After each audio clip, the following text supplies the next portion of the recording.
Olá, eu sou a professora Tatiane Félix, de Língua Portuguesa da Central de Concursos. Mais uma vez, estamos juntos aqui, camaradas, para conversarmos um pouco sobre a maravilhosa língua portuguesa, gramática da língua portuguesa.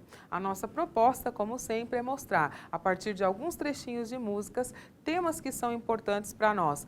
Na linguagem cotidiana, aquilo que nós chamamos de vida prática, e também algumas coisas que devem aparecer nos concursos públicos e às quais nós devemos estar sempre atentos. Nesta aula de hoje, nós vamos falar sobre a regência do verbo ir e do verbo chegar. Você já ouviu falar dessa palavra regência? Para quem vai fazer prova de concurso público, é muito importante que você saiba essa nomenclatura. Por quê? A regência, ela trata da complementação dos termos. Para ficar mais fácil, você vai se lembrar que sempre que você vir a nomenclatura regência, você deve analisar se essa complementação foi feita com ou sem preposição. Preposição são aquelas palavrinhas curtinhas que fazem a junção entre as palavras. São exemplos de preposições, palavras como a, em, para, com, por, são alguns exemplos de preposições. Tenho certeza que algum dia você decorou uma listinha dessas palavras lá na época da escola. O importante é saber quando utilizá-las e utilizá-las de maneira correta. Nesta aula de hoje, como nós dissemos, vamos falar das preposições que devem acompanhar o verbo ir e o verbo chegar. Na coloquialidade, nós temos o hábito de fazer isso de maneira incorreta, mas vamos então observar o que a regra diz para nós. Para você perceber essa utilização, nesta aula nós vamos recuperar um samba das antigas, como nós costumamos dizer. Você se lembra daquela música Pagode na Casa do Gago? Vamos escutar um trechinho para você entender a regência do verbo ir. Acompanhe aí comigo. Fui um pagode na casa do Gago e o rango demorou sair a cena. Logo no início da música, que aliás já foi cantada por vários sambistas importantes, o cantor diz o seguinte: fui em um pagode na casa do Gago e o rango demorou a sair. Obviamente que a linguagem é totalmente coloquial e é exatamente isso que traz a beleza a esses versos, a coloquialidade. Veja que nós não queremos ser os chatos que ficam o tempo todo corrigindo as questões de linguagem. A nossa proposta é mostrar, a partir do cotidiano, alguns detalhes do idioma que nós precisamos saber, mas a coloquialidade e a informalidade fazem totalmente parte da licença poética que todos os autores têm para escrever. Mas nesse trecho em especial, pensando em norma culta, o autor diz: fui em um pagode na casa do Gago. Então o verbo ir, utilizado nesta frase, não deveria ter sido acompanhado da preposição em. Porque a regra da língua portuguesa, associada à regência, nos diz que quando nós usamos o verbo ir, no sentido de ir a algum lugar, no sentido de destino, o verbo ir deve ser acompanhado da preposição a ou da preposição para. Portanto, não só neste verso, mas toda vez que nós usamos o verbo ir, associado a essa ideia de destino, nós devemos usar a preposição a ou a preposição para. Como é que essa letra ficaria? Fui a um pagode na casa do Gago.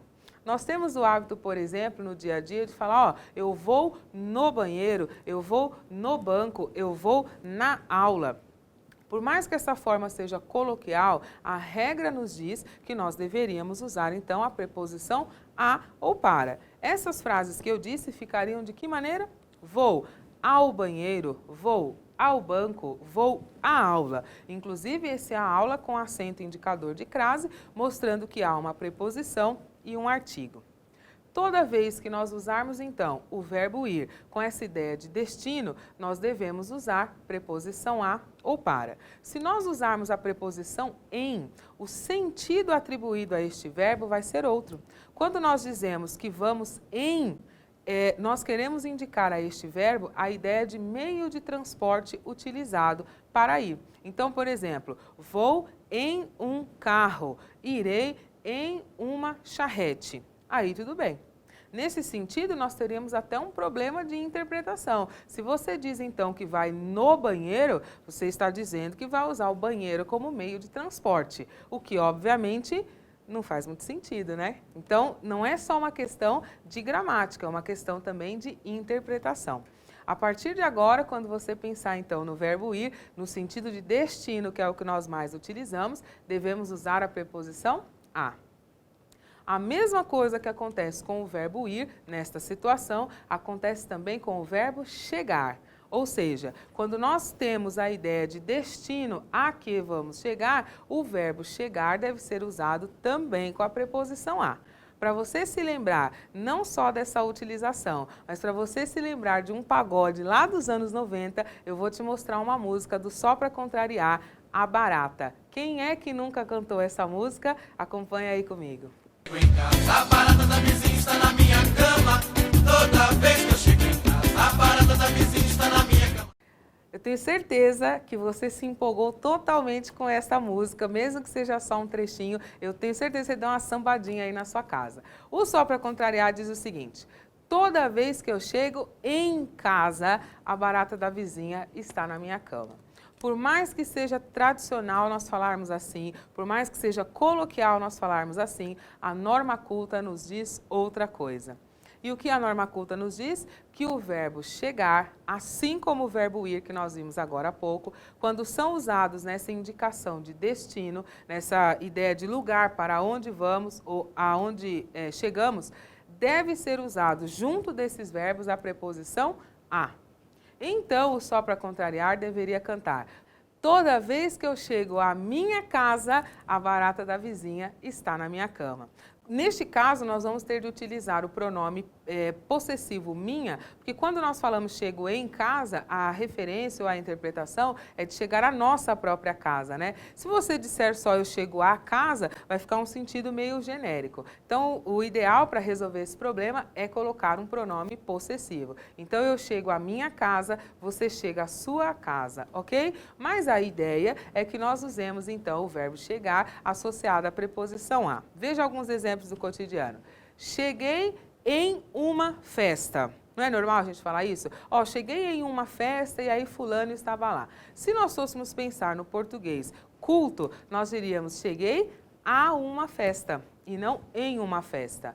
Da mesma forma, como se o verbo ir estiver associado à preposição em, nós vamos dar uma ideia de meio de transporte, o verbo chegar também é a mesma coisa. Se você disser que chegou em uma festa, você usou a festa como meio de transporte. Para a norma culta, então, a forma melhor seria cheguei a uma festa, cheguei à escola, cheguei à minha casa, de maneira que a preposição seja usada de maneira correta.